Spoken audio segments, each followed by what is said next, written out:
والدین کی اب ذمہ داری بہت ساری زیادہ ہے کہ وہ اپنی نئی نسل کو سنبھالیں، چونکہ میرے خیال میں فتنے تھمے گی نہیں، فتنے اور زیادہ ہوں گے اور مختلف رنگوں کے اندر فتنے نمودار ہوں گے۔ کچھ فتنے ایسے بھی ہیں جو ہمیں پتہ بھی نہیں ہے لیکن ہمارے اندر سرایت کر رہے ہیں۔ اس لیے یہ بہت ساری ضروری اور لازمی چیز ہے کہ ہم اپنی نئی نسل کو سنبھالیں اور ان فتنوں کا مقابلہ کریں۔ یہ بدقسمتی سے یہ مختلف دن منانے کا جو رواج پیدا ہوا اور پوری قوم جو ہے وہ اس کے پیچھے لگ جاتی ہے۔ اصل ہم آدھا دین تو میڈیا سے لے رہے ہیں نا، جو میڈیا کہتا ہے رات کو صبح لوگ وہی کہہ رہے ہوتے ہیں، جو کلچر وہ متعارف کرا رہا ہے وہی ہم اپنا کلچر قرار دے دیتے ہیں۔ تو اب یہ ویلنٹائن ڈے کے نام سے جو بے حیائی کے فروغ کا منصوبہ ہے، عالمی منصوبہ، تو پاکستان کے اندر کہتے ہیں پھول نہیں ملتے اس دن۔ اللہ اکبر! تو کوئی کسی لڑکی کو پھول دے رہا ہے تو وہ سوچے اگر یہ پھول کوئی اس کی بہن کو دے تو پھر اس کا مزاج کیا ہوگا۔ ایک شخص حضور کی خدمت میں حاضر ہوا اور عرض کرنے لگا کہ یا رسول اللہ صلی اللہ علیہ وسلم، میں ایمان لاتا ہوں لیکن مجھے زنا کی عادت ہے اور میں جو ہے وہ اس کو نہیں چھوڑ سکتا۔ تو آقا کریم علیہ الصلوۃ والسلام نے اسے فرمایا کیا تو یہ پسند کرتا ہے کہ تیری ماں کے ساتھ ایسا ماجرا ہو؟ کہا اللہ کے رسول میں کیسے پسند کر سکتا ہوں؟ تو فرمایا پھر کوئی بھی پسند نہیں کرتا۔ پھر فرمایا کہ اگر تو اس بات کو پسند کرتا ہے کہ تیری ہمشیرہ کے ساتھ یہ معاملہ، اس نے کہا یہ تو میں کبھی پسند نہیں کرتا۔ تو کہا پھر کوئی بھی اپنی ہمشیرہ کے ساتھ ایسا ماجرا پسند نہیں کرتا۔ پھر حضور نے بیٹی کے بارے میں کہا، بیوی کے بارے میں کہا، تو اس نے کہا کہ یا رسول اللہ میں سچی توبہ کرتا ہوں۔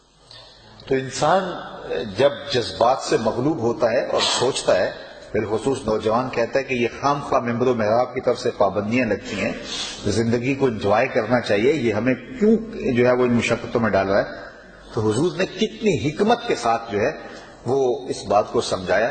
تو ادھر سوچنا چاہیے کہ یہ ماجرا ادھر بھی ہو سکتا ہے، لیکن جب حیا باختہ معاشرہ ہو جائے تو پھر وہ اس کو بھی قبول کر لیتا ہے۔ اذا فات الحیا فصنع ما شئت، جب حیا نہ رہے تو بندہ کہتا ہے ٹھیک ہے میں بھی اس کو قبول کرتا ہوں۔ تو ایسے بھی معاشرے ترتیب پا گئے دنیا کے اندر۔ تو ہمارا معاشرہ حیا کا معاشرہ ہے۔ اسلام کا اگر مجھے آپ دوسرا نام پوچھیں کہ اسلام کا دوسرا نام کیا ہے، تو اسلام کا دوسرا نام دین حیا ہے۔ تو اسلام، ہر دین کی ایک شناخت ہوتی ہے، ہر دین کی ایک پہچان ہوتی ہے، اسلام کی پہچان حیا ہے، اور حیا ختم ہو جائے تو پھر کچھ بھی نہیں بچتا۔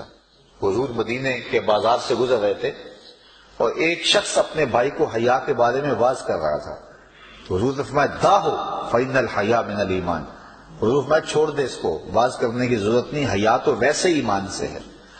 جب ایمان ہوگا تو حیا خود بخود ہوگا، اور جب حیا نہیں ہے، حیا چھن گیا تو سمجھو کہ ایمان کی کمزوری آ گئی۔ تو لازمہ ایمان ہے حیا، جب ایمان ہوگا تو اس کا نتیجہ حیا کی صورت میں ضرور برآمد ہوگا۔ تو اپنے ایمان کو پرکھنا ہو کہ میرے اندر ایمان کا لیول کیا ہے، تو آپ دیکھ لیں کہ میرے اندر حیا کیا ہے۔ تو حیا ہی دین ہے، اور اسلام کا دوسرا نام حیا ہے، اسلام کی شناخت حیا ہے۔ تو اس لیے اس طرح کی جو خرافات ہیں اس سے ہمیں بائیکاٹ بھی کرنا چاہیے اور اس کے خلاف عملی جہاد اور کوشش بھی کرنی چاہیے، اور اپنے رویے سے اور اپنے انداز سے۔ بلکہ آپ کسی کو پھول ویسے بھی دینا چاہتے ہیں تو اس طرح ویسے گریز کرے۔ علماء نے کہا کہ یوم نیروز اور یوم مہرجان کے دن جو ہے وہ روزہ رکھنا منع ہے۔ حالانکہ روزہ تو کسی سے بھی رکھا جا سکتا ہے، لیکن یہ پارسیوں کی عید کے دن ہے، تو کہیں مشابہت نہ ہو جائے، کوئی یہ نہ سمجھے کہ ان کی عید کی تعظیم کے لیے جو ہے یہ روزہ رکھا گیا ہے، تو اس دن نہ رکھو۔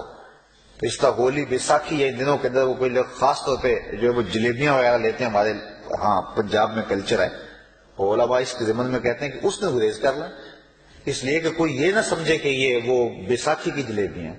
تو اگر آپ کسی کو ویسے بھی محبت سے پھول دینا چاہتے ہیں، پھول دینا منع نہیں ہے، لیکن اس دن کم از کم گریز ہونا چاہیے تاکہ جو ہے وہ اس کو سپورٹ نہ ہو۔ تو ہمیں اپنے عمل سے، اپنی کوشش سے، اپنی جد و جہد سے پوری قوت کے ساتھ جو ہے وہ ان خرافات کا مقابلہ کرنا چاہیے۔ اسلام حیا کا دین ہے، ہم اپنی نسلوں کو بچپن سے حیا سکھائیں اور ان کی گٹی کے اندر یہ بات رکھیں، اور یہی جو ہے وہ کسی قوم کے مہذب ہونے